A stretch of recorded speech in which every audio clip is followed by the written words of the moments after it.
Deus reconhecerá os seus. Maria Nazareta Alvim de Barros. A história secreta dos cátaros. Para Marilene, que navega comigo no mesmo barco, que compartilha das aventuras do percurso, que faz parte da minha história. Introdução. Como o mal apareceu no mundo. Um Deus bom não pode desejar o mal, não pode criar condições para que ele se manifeste. Logo, ao lado de um princípio eternamente bom, existe um princípio eternamente mau. O pensamento dualista surgiu como resposta satisfatória a este questionamento. No princípio do cristianismo, o problema do mal agitava as comunidades religiosas orientais. Entretanto, no primeiro século da nossa era, o pensamento dualista, que se manifestava através de heresias, não era condenado. Heresias significava um ato de escolha dentro de princípios filosóficos, filiados a uma escola, seita ou doutrina. Foi entre os séculos II e IV, quando a Igreja determinou os cânones do Novo Testamento, o credo apostólico se tornou uma instituição eclesiástica, que as heresias foram marginalizadas. Dogmas e doutrinas que elas defendiam, quando comparados aos da ortodoxia, adquiriram sentido contrário ao que foi definido pela Igreja Católica em matéria de fé. Heresias e hereges passaram a ser perseguidos. Em estado latente, elas e eles se mantiveram.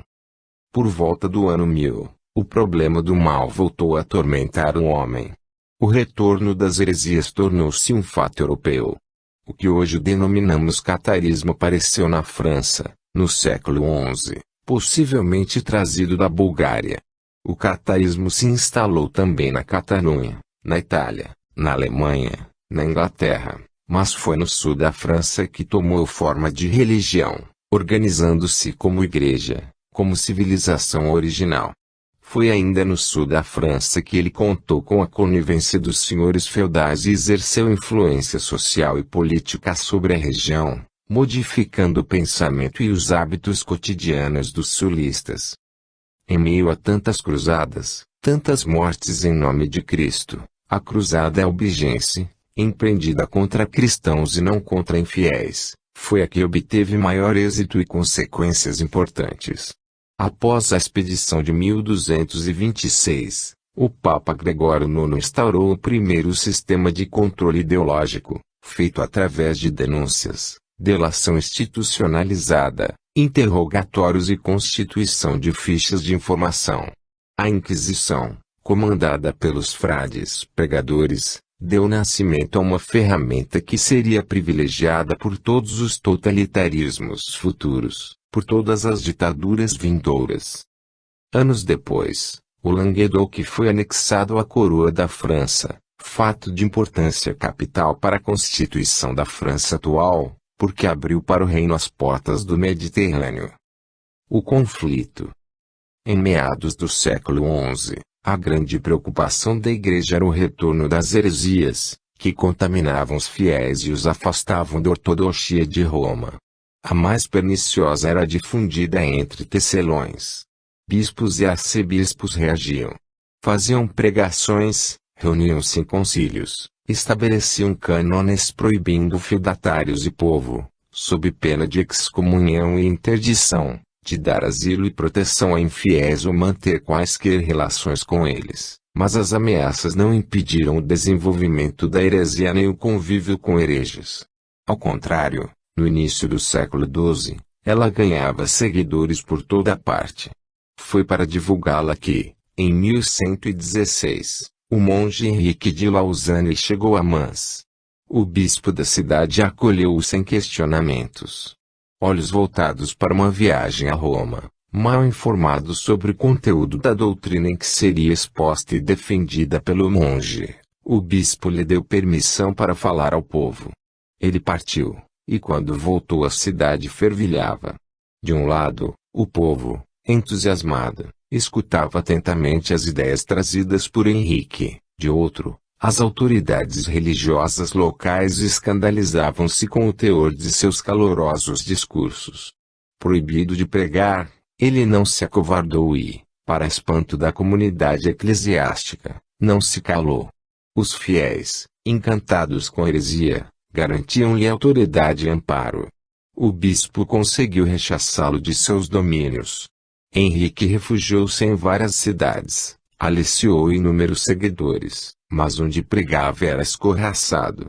Tanto temou, que foi intimado a se retratar em concílio. Desculpou-se, compungido. Depois, esqueceu promessas e, indiferente a ameaças, reproduziu as antigas crenças. Fuga. Expulsão. Fuga. Expulsão. 20 anos depois, Henrique de Lausanne abancou-se em Toulouse. Granjeou inúmeros adeptos. Suas palavras resvalaram para as cidades vizinhas, e muitos se converteram à heresia.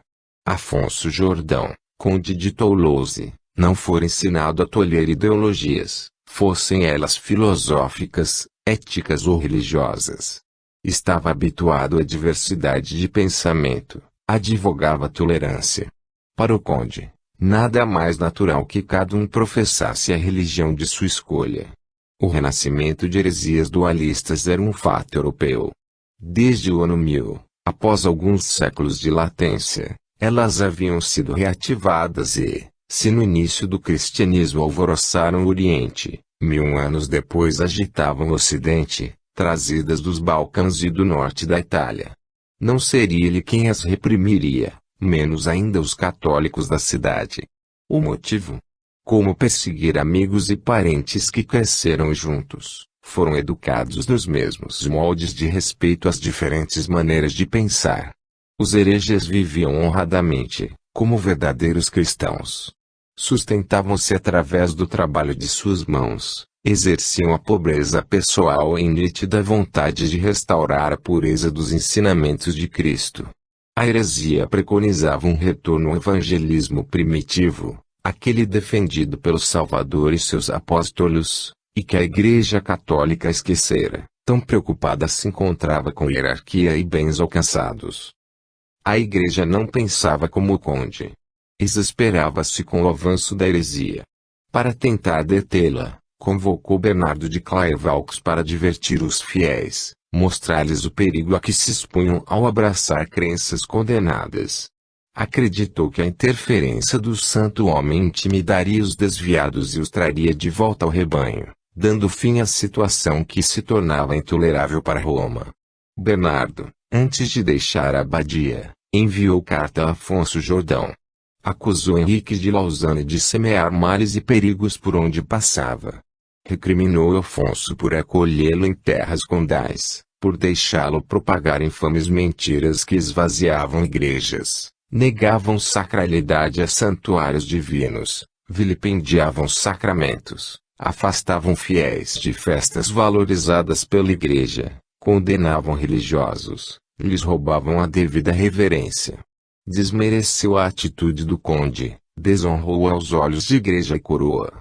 Como podia Afonso dar abrigo e proteção a herege confesso, inimigo da igreja? Por que não o afugentava como os franceses?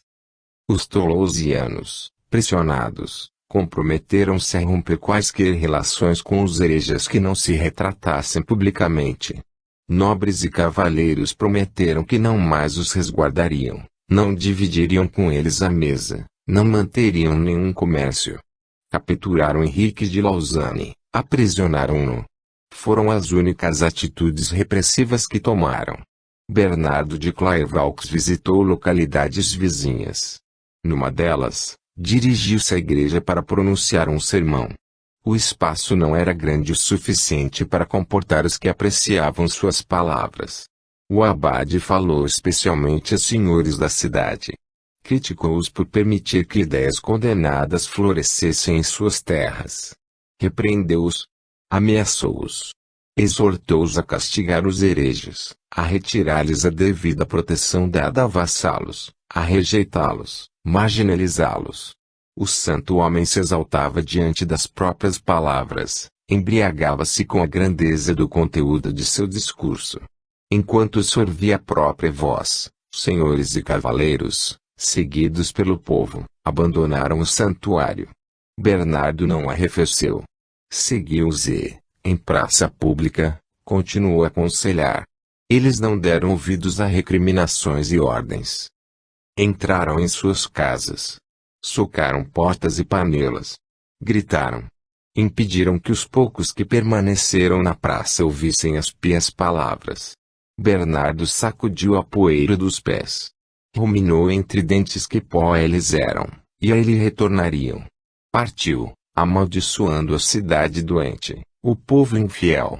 De volta à abadia, ignorou atos e atitudes hostis e, como se nada o contrariasse, escreveu aos Toulousianos, agradeceu a Deus a estadia entre eles, exortou-os, mais uma vez, a perseguir hereges, a detê-los. Em meados do século XII, durante o primeiro e 2 graus Celsius de Reims, a Igreja voltou a pedir a excomunhão dos que protegessem heresiarcas e seus discípulos, a interdição das cidades que os abrigassem. Exigiu também o confisco de bens dos que persistissem no erro, e o ordalho do ferro em brasa aos que pregassem a seita impura que corrompe os fiéis. A Igreja decretou severas medidas contra hereges e seus protetores. Porém os ímpios não foram banidos, punidos, marcados, eliminados. Nobres, cavaleiros e religiosos católicos não obedeceram a promessas de evitá-los em suas mesas, de cortar comércio de compra e venda com eles. Ao contrário, os hereges, independente do sexo, discriminados como perfeitos, mas conhecidos como bons cristãos, transitaram livremente, divulgaram a doutrina ilegal, distribuíram consolo a noviços e moribundos, ajudaram doentes e necessitados, trabalharam com as próprias mãos, viveram da venda do que produziam, praticaram pobreza evangélica e castidade. Um grito de alarme trouxe a Tours, na primavera de 1163, cardeais, bispos, abades. Algo precisava ser feito na região do Midi. Os religiosos reunidos em concílio constataram o total fracasso das medidas tomadas até então. A heresia, desenvolvida em Toulouse, espalhou-se pelas cidades vizinhas, a Gascogne e outras províncias, infectando grande número de pessoas. Para que o mal não se agravasse, interditaram qualquer pessoa, sob pena de excomunhão, de privar da companhia de hereges, dar-lhes ajuda, comercializar com eles. Enfatizaram a necessidade de condená-los à errância, isolá-los da sociedade como prescritos. Insistiram na obrigatoriedade de proibi-los de se reunir às claras ou às escondidas. Afirmaram a validade de impedi-los de exercer o sagrado direito, há muito transformado em profano, de pensar de forma diferente, de escolher e privilegiar ideias outras que as aceitas pela Igreja. Aplaudiram inquéritos e denúncias. Organizaram comissões de inquisidores. Ouviram testemunhas. 2 anos depois, nada havia mudado. Um colóquio para a condenação da heresia reuniu católicos e hereges. Ao evento compareceram arcebispos, bispos, arquidiáconos, prebostes, condes e viscondes. De um lado, agruparam-se os católicos, confiantes na defesa do que julgavam verdade verdadeira, a supremacia da Igreja de Roma. Bem nutridos, rostos redondos, olhos brilhantes, faces rosadas, acostumadas a bons vinhos, a mesa farta, bem vestidos, roupas imaculadamente brancas, dedos enfeitados por ouro e pedras de inúmeros matizes e reflexos. Do outro lado, os suspeitos hereges, certos de que apenas seguiam os ensinamentos do Senhor. Esguios, pele crestada pelo frio, desidratada pelo sol, mãos calejadas pelo trabalho diário, sandálias gastas, pés esgotados pelo ir e vir em auxílio a desvalidos, moribundos, necessitados de palavras de conforto ou consolação. Em assembleia, os acusados foram interrogados para que se pudesse pronunciar, sem erro ou culpa, uma condenação solene, pública e oficial. O chefe da seita cátara local respondeu em nome do grupo às perguntas do bispo de Albi. O herege proclamou a crença no Deus único, bom, eterno, distanciado de tempo e espaço, desconhecedor de vingança, cólera e morte. Um Deus que não julgava, não condenava, não impunha sacrifícios. Um Deus que havia criado céu e terra, sem dúvida, mas terra nova e novo céu, criação invisível a olhos humanos. Afirmou a existência de uma raiz do mal cujas manifestações também eram eternas, porque o mundo da matéria, transitório, corruptível, limitado por tempo e espaço, não podia ser criação de um Pai Todo-Poderoso. De um Deus bom só podia proceder o bem. O falso mundo era obra do princípio do mal, um príncipe perverso responsável pelo universo material e carnal. Defendeu a eternidade da alma, parcela luminosa da criação, mas condenou o corpo, túnica de pele, prisão carnal, fadada à corrupção e à morte. Mostrou o erro que era acreditar em corpo e sangue de Cristo, o Filho de Deus, emanação dele, identificado ao puro Espírito. Só havia sido enviado ao mundo do mal em aparência de homem, só em aparência havia morrido sobre a cruz. Reprovou o casamento como sacramento. Deus nada tinha que ver com arranjos humanos, problemas de linhagem, alianças, união carnal de corpos. O casamento tornado sacramento era sacrilégio, porque revestia com aparência de religião um ato puramente social, profano. Advogou a união livre, o respeito à pessoa humana, a igualdade de direitos e deveres. O ato carnal, dentro do casamento ou fora dele, era pecado e nenhuma diferença existia entre concubina e esposa. Se a castidade não pudesse ser priorizada, era melhor manter encontros casuais que regularizar oficialmente o mal. O herege desprestigiou o batismo de bebês. Eles não tinham compreensão para comprometimentos com atos de fé. Desvalorizou o batismo pela água. Só o batismo espiritual, conferido ao adulto por livre escolha, o revestia com espírito. A alma não reencarnava aí, com a morte terrestre do corpo que a retinha, reganhava a eternidade. O bispo condenou solenemente os hereges, refutou as alegações dos bons cristãos com citações do Novo Testamento. Os hereges questionaram a sentença. Revidaram as ofensas.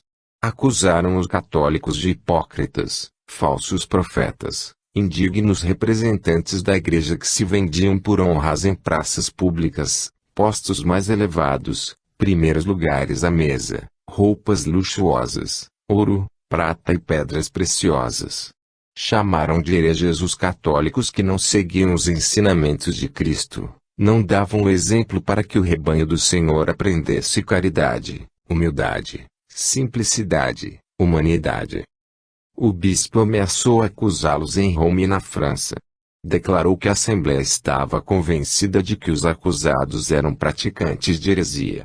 Foi vaiado pelo público. Proibiu que nobres e cavaleiros os amparassem. Ordenou-lhes o cumprimento de medidas aprovadas em concílios. Mais uma vez, ordens e ameaças foram ignoradas. A heresia infiltrou-se nas variadas camadas sociais, defendida por senhores, cavaleiros, povo e até eclesiásticos. O próprio bispo de Albi, chamado à cabeceira do pai, escutou da boca do moribundo o último desejo, ser consolado pelas mãos de um bom cristão. O bispado condenava, pedia ajuda, mas não tinha como punir os culpados. Tarefa consagrada ao poder secular, não tinha também como deter a popularidade da seita, que punha em destaque uma espécie de religioso raro, voltado à vida ascética, engajado a votos requeridos, levando vida honrada, trabalhando, optando por existência frugal, caridosa e isenta de violência. A aceitação como cristãos implicava uma série de deveres. Não podiam mentir, jurar, julgar, comprometiam-se a respeitar a vida, fosse humana ou animal, não comiam carne de nenhuma espécie, porque viam na carne um produto da procriação, obedeciam a períodos de jejum, observavam a estrita castidade, tornavam-se responsáveis pela educação dos jovens, pela expansão moral e espiritual dos que os acompanhavam, pela ajuda a irmãos. Não podiam combater nem sequer diante da tortura ou da morte por fogo ou água. Mantinham-se fiéis ao espírito que os inundava e iluminava.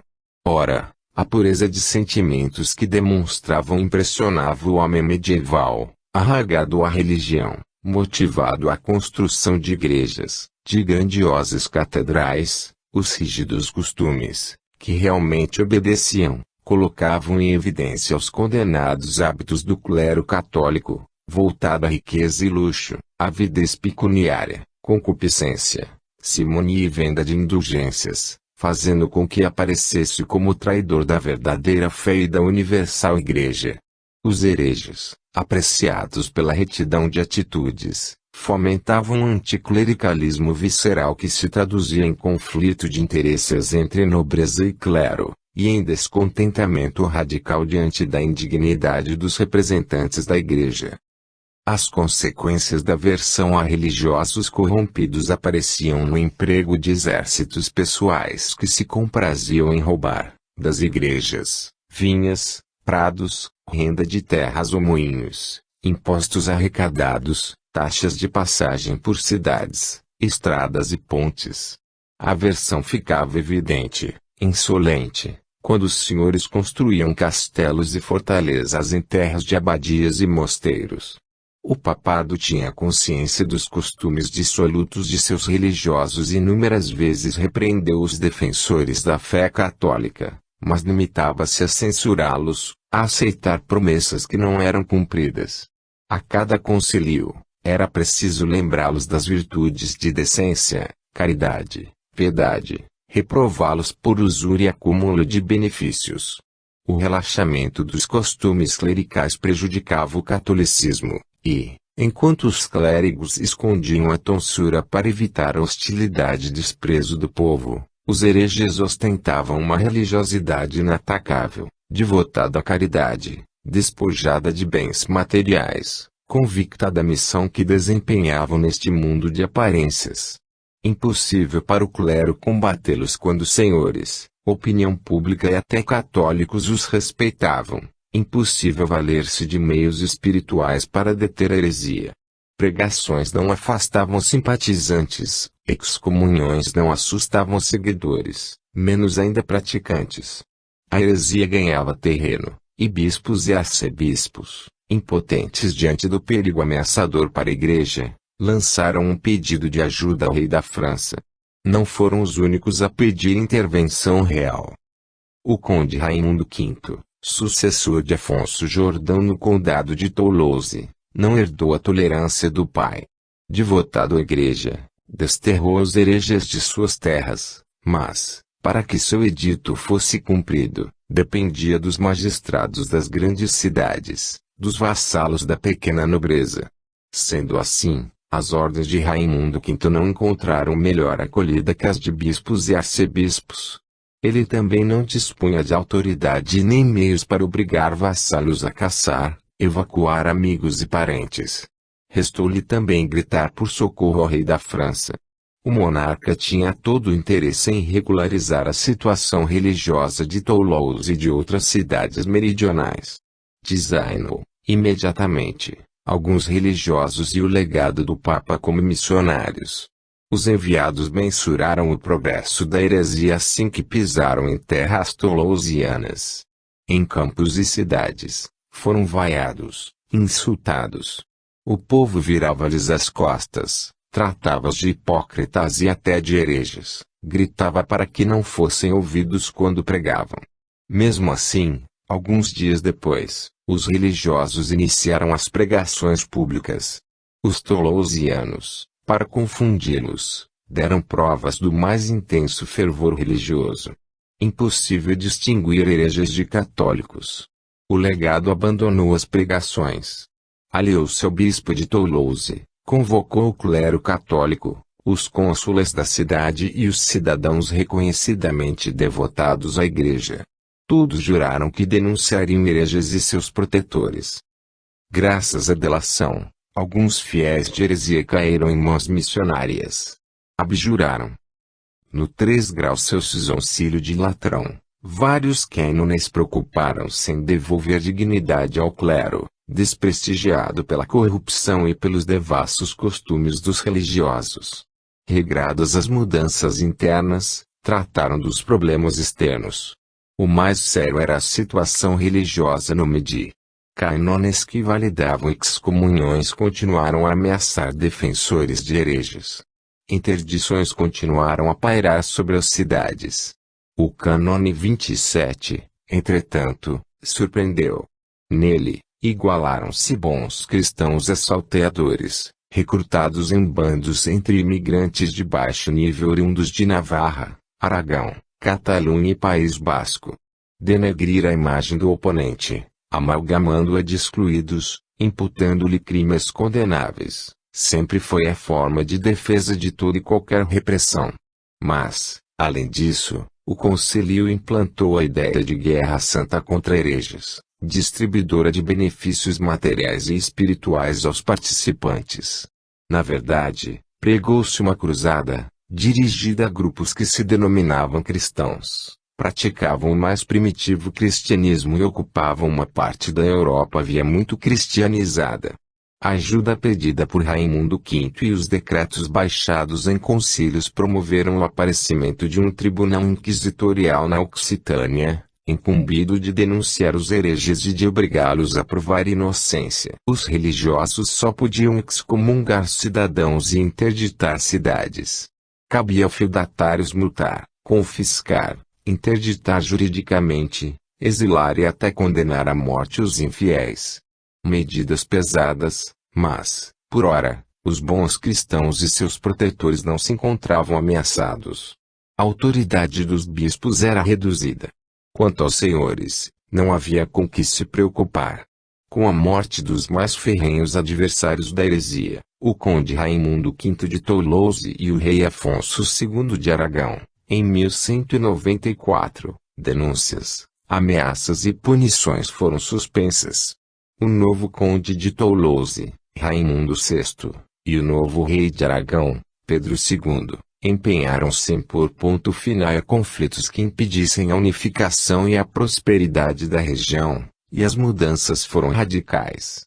Ao contrário dos antecessores que partilhavam profunda aversão pela heresia, e a denunciaram várias vezes pedindo providências ao Papa Celestino III, Raimundo VI e Pedro II exercitavam tolerância em relação a hereges. Não por envolvimento das partes com a doutrina pregada pelos bons homens. Raimundo VI era católico, Pedro II, além de devotado à Igreja, mantinha laços estreitos com a Santa Sé. O reino de Aragão ofertou seus domínios a Deus e a São Pedro, declarando-se vassalo da Igreja quem pagava censo anual e de quem, pelos laços feudais, recebia ajuda e proteção. O Papa Celestino III morreu em janeiro de 1198. Inocêncio III ascendeu.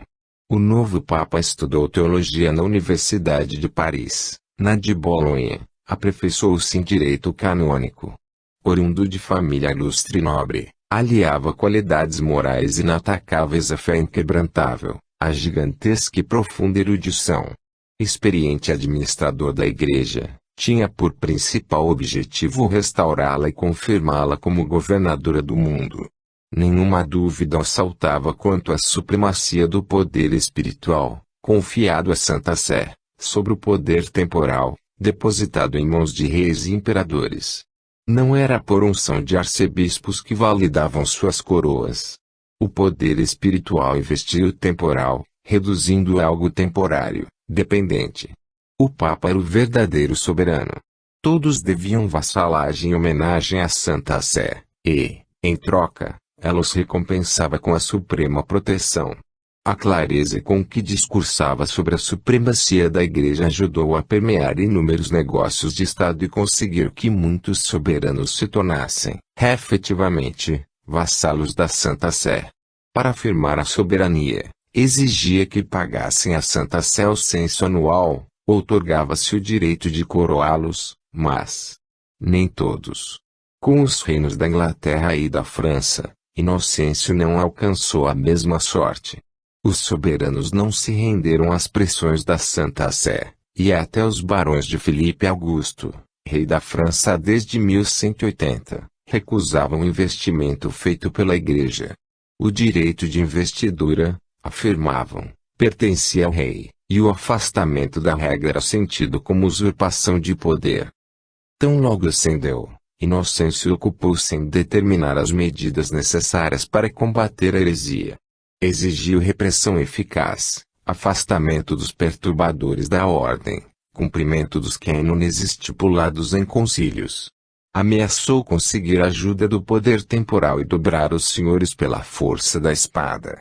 Como de hábito, os nobres não deram ouvidos aos gritos de alarme. O povo não se afastou dos ministros que pregavam e observavam os primitivos ensinamentos de Cristo. O clero não iniciou nenhum movimento para deter a heresia. Inocêncio não suportou tamanho sacrilégio. Decidiu agir, acabar com a heresia, mas dar fim à heresia não era tarefa fácil. A primeira providência era substituir prelados displicentes e feudatários tolerantes por homens devotados à ortodoxia. Inocêncio tinha plenos poderes para rastrear o comportamento de bispos e arcebispos, afastar e destituir coniventes ou ineficientes de seus postos, porém, em relação a feudatários, nada podia fazer. A destituição deles dependia de provas concretas de que haviam abjurado o catolicismo e estava nas mãos dos reis a quem haviam jurado fidelidade e homenagem. Filipe Augusto não aceitaria a intervenção da Igreja em suas suzeranias, e seus vassalos occitânicos, favoráveis aos hereges, não assistiriam, sem revide, à confiscação de suas terras, de seus bens e títulos, à expulsão, prisão ou qualquer outra medida mais rigorosa que decretasse.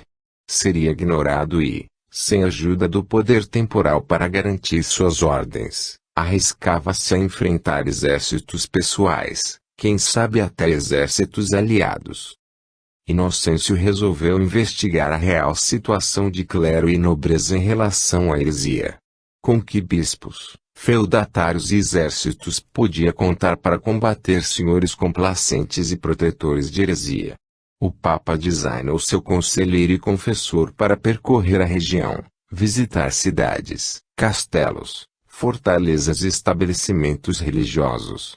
Diante de senhores omissos, o conselheiro tinha permissão de excomungá-los por cumplicidade e ameaçá-los com confisco de terras e bens.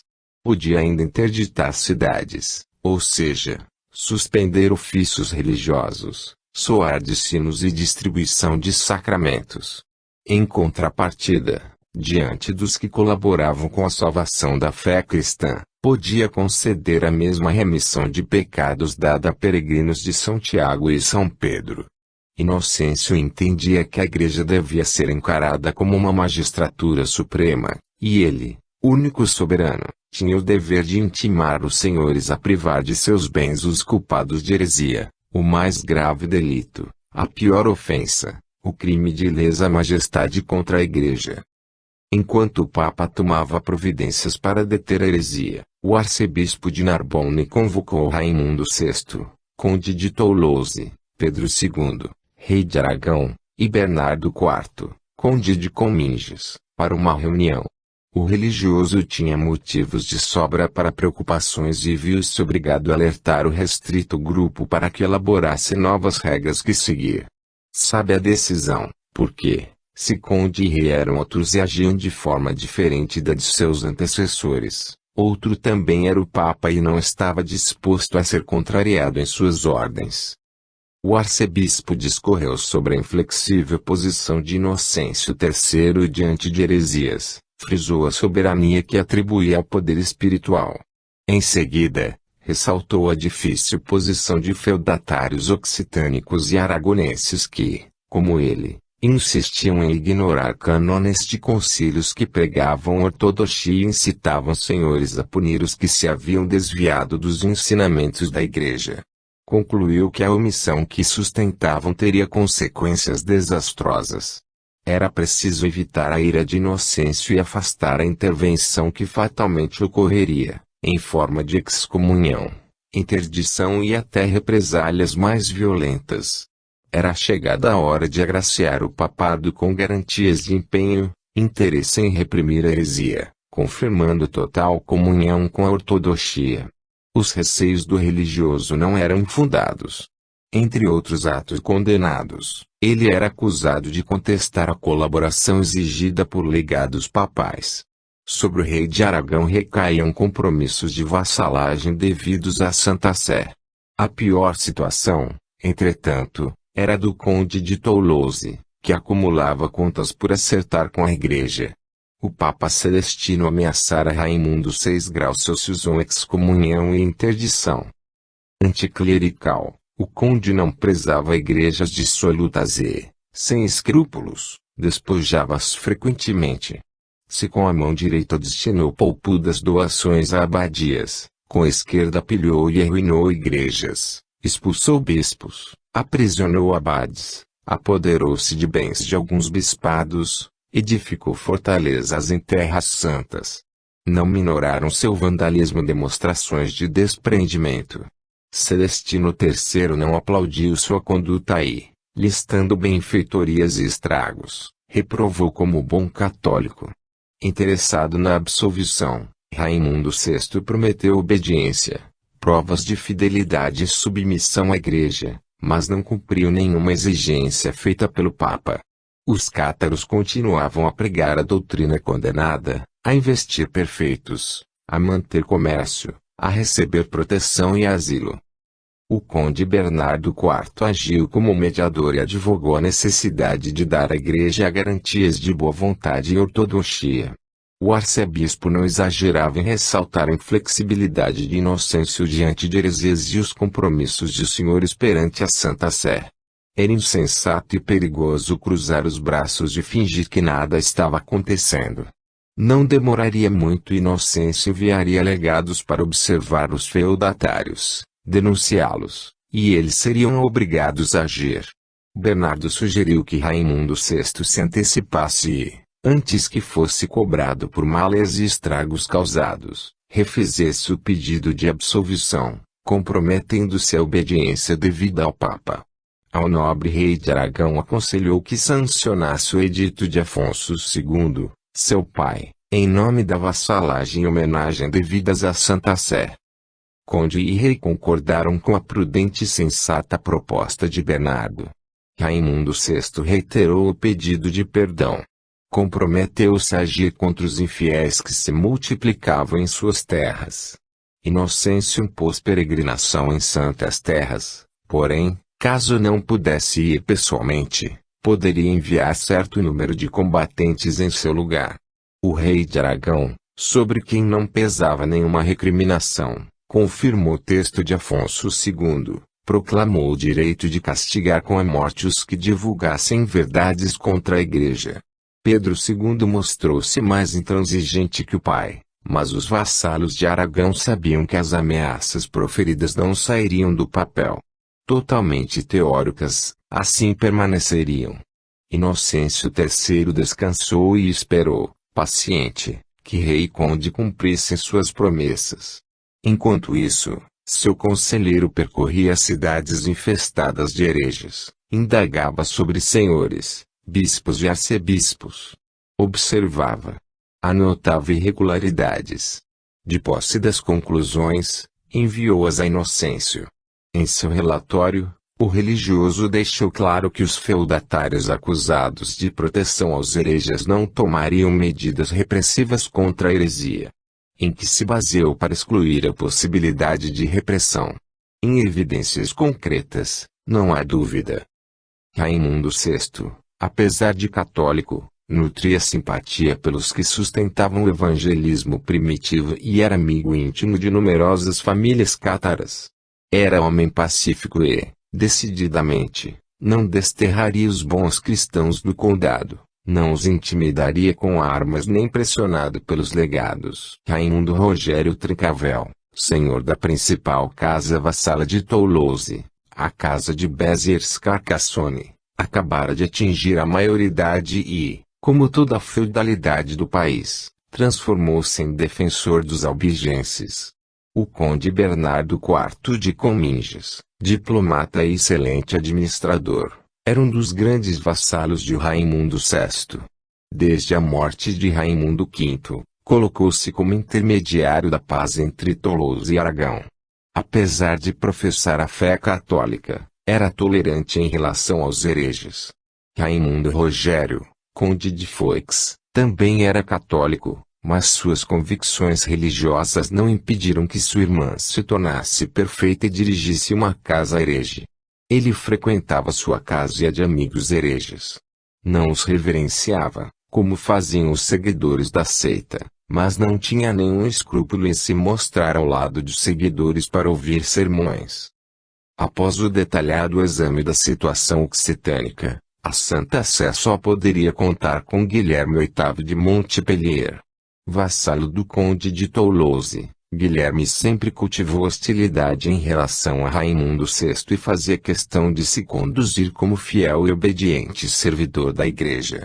Celestino III tomou Montpellier sob sua proteção, concedeu a seu senhor privilégios especiais, como de só poder ser excomungado pelo Papa em pessoa. Guilherme retribuía a honra com fidelidade e, além de alertar a Igreja para os avanços da heresia, foi o único a cumprir ordens estabelecidas em concílios. Encarcerou infiéis, ordenou que os hereges abandonassem a cidade. Para a Igreja, porém, Montpellier não detinha nenhuma influência na região. O levantamento da situação do clero, pedido por Inocêncio a conselheiro e confessor, não se mostrou mais promissor que o empreendido no seio do poder temporal. Enquanto no reino da França religiosos, senhores de opinião pública combatiam a heresia, na Occitânia senhores, povo e mesmo o clero estavam contaminados por ela. Bispados e sedes metropolitanas não tinham poder, nem vontade, de lutar contra infiéis e enfrentar a má vontade do poder feudal, a animosidade do povo. Inocêncio descobriu bispos escolhidos entre os que provinham de família herege, bispos que, acusados de concubinato, simonia, compra de votos, suborno, costumes dissolutos, acúmulo de benefícios, roubo em seus bispados, abandono do hábito religioso e da diocese, não tinham coragem de tomar medidas contra a heresia, temendo represália. Enfim, soube que muitos eram totalmente contrários à repressão aos hereges, outros se sentiam lesados pelos exorbitantes poderes que a Igreja atribuía legados e faziam ouvidos moucos aos pedidos da Santa Sé, recusando-se a obrigar hereges a abjurar. O sumo pontífice percebeu que precisava tomar medidas drásticas para acabar com excessos e abusos. A primeira recairia sobre Raimundo VI de Toulouse, que devia satisfações à Igreja. Porém, conforme conselhos de Bernardo de Cominges, o reiterado pedido de reconciliação e a renovada promessa de combate aos inimigos de Cristo apaziguaram a incômoda situação do conde diante do Papa. Inocêncio, amansado, ordenou a absolvição de Raimundo e voltou-se aos outros problemas da Occitânia. Urgia ocupar-se do clero e do laicato da região, dos apelos desesperados de Guilherme VIII de Montpellier. O ano de 1201 chegava ao fim quando o Papa constatou que o conde de Toulouse não honrara os compromissos assumidos. Não se livrou dos hereges, não se assenhoreou de seus bens e, apesar de recriminações e ameaças papais, nada fez até outono de 1203. Inocêncio nomeou legados Pedro de Castelnau e Raul de Fontefroide, monges da abadia de Fontefroide. Deu-lhes como missão formar uma delegação de religiosos para forçar Raimundo, cônsules e ilustres senhores de Toulouse a obedecer à Igreja. Os monges tomaram o caminho da cidade condal. Em Narbonne, pleitearam a companhia do arcebispo. Ele se recusou a colaborar. Tentaram o apoio do bispo de Béziers. Ele também se esquivou do encargo. Em dezembro, os legados chegaram a Toulouse. Sozinhos. Cônsules e senhores receberam-nos gentilmente. Porém, tão logo tomaram conhecimento da imposição de juramento em prol da ortodoxia e soberania da Igreja Católica, estipularam condições. Exigiram que os legados de Inocêncio garantissem, em documento oficial, liberdades, usos e costumes em vigor em Toulouse. ficava ainda estabelecido que os que acatassem a fé católica e romana seriam reconhecidos bons e fiéis cristãos. Os apontados por suspeita de heresia, desde que abjurassem, não mais seriam molestados nem ameaçados de confisco. Ninguém sofreria acusação de heresia após a morte se tal acusação não fosse feita em vida, apoiada em provas de que o acusado morreu consolado. Só os que se recusassem ao juramento receberiam a sentença de excomunhão. Após receberem dos legados garantias de que cumpririam tais exigências, cônsules, nobres e habitantes representativos prometeram, no próprio nome e no da comunidade, que cada um guardaria a fé católica e romana. O que temiam os tolosianos para que se munissem da certeza de que os legados não ultrapassariam os limites religiosos. Desde 1175, Raimundo V instituiu em Toulouse um consulado composto de burgueses eleitos. Os cônsules tinham medo de que os enviados papais se julgassem no direito de acabar com as liberdades municipais que o condado adotou e precaviam-se contra a interferência da Igreja em assuntos do Estado. Por isso, somente depois de asseverados usos e costumes adotados, juraram. Sem melindres. Sem preocupações.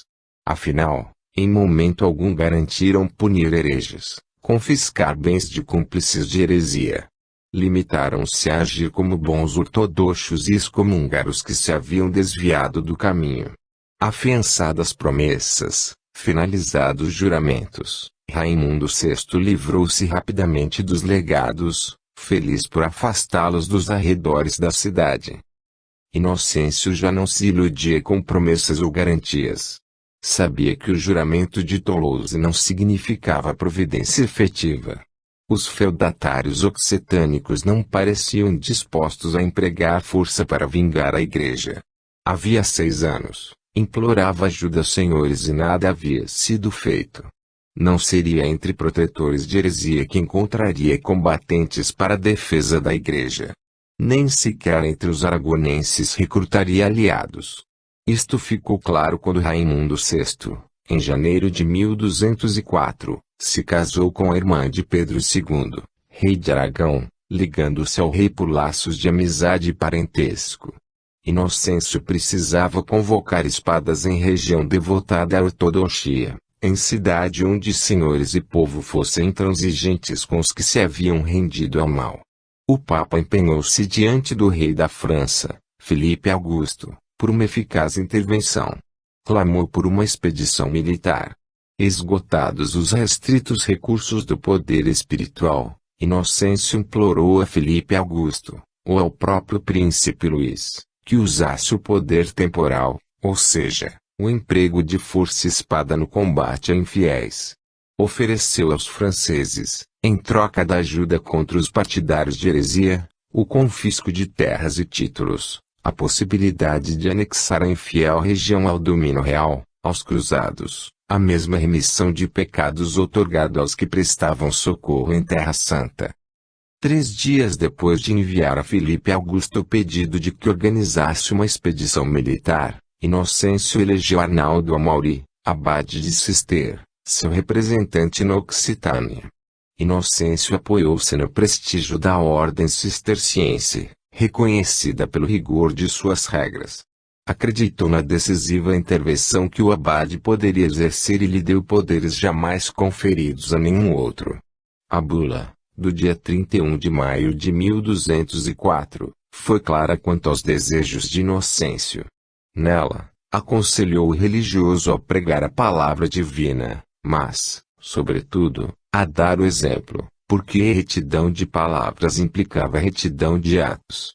Inocêncio exaltou a modéstia e exigiu humildade no falar, no vestir, no existir. Nada devia propiciar a reprovação dos hereges. Era preciso agir como eles, apresentar-se como eles. A negligência do clero meridional, a degradação dos costumes, a ostentação e tantos outros vícios eram os culpados da falta de confiança do povo nos religiosos. O Papa propôs ao abade empunhar as mesmas armas, caridade e humildade, usadas pelos hereges para afrontar a Igreja. Enquanto aguardava que Filipe Augusto se pronunciasse, Inocêncio teria Pedro de Castelnau, Raul de Fontefroide e Arnaldo Amauri percorrendo a Occitânia, discutindo com hereges, demonstrando-lhes erros que divulgavam, malhas que propagavam com falsas palavras que traziam a simples e fracos. Ao mesmo tempo, teria religiosos implorando a simpatizantes de heresia que castigassem os que se haviam posto contrários à única fé e à verdadeira igreja. Para que ficasse claro que a igreja não aceitava, entre os seus, homens que desvalorizavam o hábito que vestiam, Inocêncio ordenou a deposição do arcebispo de Narbonne e a do bispo de Toulouse. Inúteis medidas para impressionar o rei. Em vão Inocêncio esperou a resposta de Filipe Augusto. Ela não veio. Durante 2 anos, Arnaldo, Pedro e Raul pregaram as palavras de Cristo. Nenhuma única conversão granjearam. Em 1205, Inocêncio, por 2 vezes, renovou os pedidos de socorro a Filipe Augusto. O rei da França não respondeu. No verão de 1206, Pedro de Castelnau, desolado com a ineficiência de seu poder de persuasão, desconsolado com o insucesso de sua pregação a hereges, ameaçou renunciar. Legados e abade refugiaram-se em Montpellier, em companhia do único senhor intolerante da região. Por essa época, 2 espanhóis, Diogo de Osma e Domingos de Guzmán, saíram de Roma depois de uma conferência com Inocêncio III. O destino? Montpellier. Domingos, apesar da idade pouca, esbanjava sabedoria e devoção. Completamente dedicado a sese, pobreza, humildade e caridade eram as armas que empunhava para seduzir os fiéis e pregar o evangelho. O místico Domingos, desejoso de converter pagãos à sua fé, assemelhava-se a anacoretas isolados nos desertos, voltados à meditação e à flagelação do corpo. Uma alegria interior avivava seu rosto, iluminava-o com traços de sereno equilíbrio. O carisma lhe aflorava pelos poros, conquistando a afeição de empedernidos anticlericais. Diogo e Domingos já conheciam a missão dos legados e desânimo que os imobilizava, fazendo com que almejassem renunciar à luta empreendida. O encontro tramado pelo Papa tomou ares de casualidade, deu espaço para que os legados se queixassem da inutilidade dos anos dedicados a demonstrar males e sacrilégios que os hereges cometiam em nome de Cristo. Deu lugar a que confessassem fracasso, desejo de abandonar a missão. Domingos aproveitou a descontração da conversa para divulgar experiências bem-sucedidas, para emitir humildes opiniões. Como se repetisse as palavras de Inocêncio, mostrou que os hereges apoiavam sua predicação em exemplos de santidade, devoção, frugalidade e austeridade. Vestidos de preto, sem que nenhuma outra cor amenizasse a seriedade de seus trajes, despojados de pedras e metais que abrilhantassem dedos e pescoços, privados de carne, restritos a pão e folhas, peregrinando a pé, dormindo ao relento ou em casas de fiéis, os hipócritas desmereciam o clero católico que ostentava riqueza de equipamento, beleza de trajes, despesas com alimentação farta, locomoção e abrigo. Trabalhando em benefício da comunidade e doando lucro de vendas à sua igreja, os apóstatas convenciam o povo da veracidade de suas palavras. Era impossível vencer pela palavra homens que se amparavam exclusivamente em atos. A única maneira de reagir era combater a heresia em seu próprio terreno. Domingos aconselhou-os a imitar o evangelismo cátaro, a enfrentar os albigenses humildemente, a pé, sem pompa, ouro ou prata, tendo por única riqueza o alforje de peregrino, por única autoridade a força da fé. Arnaldo Amauri esquivou-se do convite.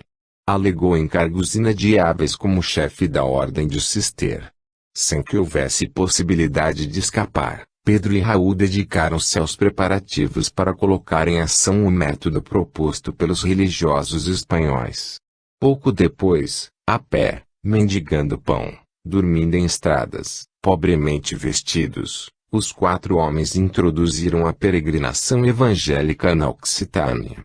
Difícil incumbência quando sabemos que, muitas vezes, eram recebidos com bolas de lama que lhes sujavam as míseras roupas, ridicularizados com chumaços de palha que os habitantes prendiam em seus trapos. Mesmo assim, de cidade em cidade, pregaram, mas o ódio a Pedro de Castelnau era tão grande, nos centros de maior concentração da heresia, que Domingos aconselhou que Arnaldo Amauri se afastasse. Ele aproveitou para abandonar definitivamente a missão. Apesar das dificuldades, os missionários colecionaram vitórias. Em poucos meses, conseguiram mais conversões que os legados enviados pelo Papa nos últimos 9 anos. Na primavera de 1207, organizaram uma grande conferência em Montreal. Cátaros e católicos defenderam suas crenças durante 15 dias. Calorosamente. O resultado da conferência foi positivo para os católicos. 150 seguidores cátaros se religaram à ortodoxia. Foram conversões individuais, mas Inocêncio vislumbrou a possibilidade de reverter a situação e ordenou que se generalizasse a predicação evangélica. Inocêncio não ofereceu ajuda aos peregrinos, deixou-os entregues aos próprios recursos. Diogo, Domingos e Raul aplicaram-se com diligência a trazer a fé católica às populações hereges. Não era uma guerra vencida, e eles indicaram o caminho a ser trilhado, mas o interesse da Igreja não se limitava a reconduzir os desencaminhados ao seu seio. Inocêncio e seus representantes queriam neutralizar senhores tolerantes, e estes só obedeceriam ameaçados pela expedição militar. Enquanto os missionários pregavam, Pedro de Castelnau aproveitou a liberdade de ação dada a legados e se dirigiu à Provença. Resolveu convencer os senhores católicos da região a jurar a paz de Deus e apontar suas armas contra a heresia. A paz de Deus tinha duas finalidades: a salvaguarda da fé católica e o empenho em fazer reinar justiça e paz, elementos indissociáveis aos olhos da Igreja. Pedro conseguiu adesão em Montreal e Saint-Gilles. Depois, pediu a Raimundo VI que, como Marquês da Provença, se colocasse à frente da Liga de Paz. Impossível para Raimundo aceitar a liderança. Ao instituir a Liga de Paz na Provença, Pedro aproveitou-se da rivalidade entre toulousianos e provençais. A Provença era uma região problemática, e havia 10 anos o conde tentava fazer com que o marquesado da Provença se comprometesse com a paz em relação a ele e ao condado. A constituição de uma liga em favor da paz da Igreja implicava o compromisso de se voltar contra a heresia e perseguir os hereges. Além disso, Pedro, por meio da aliança, associou-se a inimigos pessoais do conde de Toulouse e o convocou, ironicamente, a se unir a eles, o que correspondia exatamente à inversão da aliança que Raimundo desejava. Ao conde a união com os provençais só interessava se fosse em nome da liberdade religiosa, garantia de que os hereges não seriam molestados nem reprimidos. Raimundo não tinha interesse em submeter-se às exigências da Igreja. Recusou-se ao jogo de Castelnau. Quando terminou a Conferência de Montreal, Pedro, cumprindo as ordens formais de Arnaldo Amauri, aproveitou para provocar a ruptura entre conde e papa. Apoiou-se na negativa de Raimundo VI de jurar a paz, inaceitável para a Igreja, para apontá-lo como inimigo público, inimigo de Deus. Excomungou-o.